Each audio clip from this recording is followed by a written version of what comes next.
আমার নিজকে পরিচয় দিবার আমার সুবিধা নাই।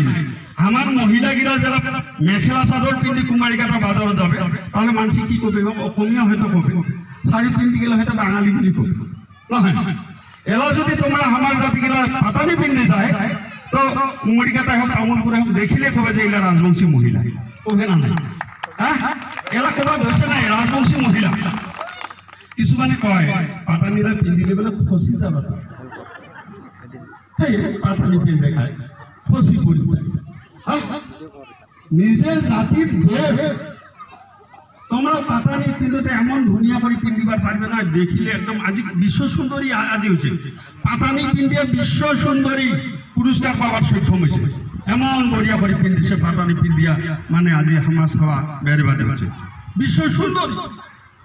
তো তোমার বলে পাতানি খুলি যাবার বলে কিবা করে, তো বড় মহিলা গিলা দোকানা যে পিন্ধে উমার ফির খুলে না খুলে। হ্যাঁ, এইবার কাউলির বিশুয়া হয়েছে। কাউলির বিশুয়া আমার রজনী বাইদেউ, সোগা চিনাপান রজনী বাইদেউ খাদির চিনাপানা নাই। প্রথম দিন আগে সে মেখেলা চাদর, মুগার মেখেলা চাদর পিন্ধিয়া, তারপর দেখিয়া কছি দিদি আজি কেনে মুগার মেখেলা চাদর।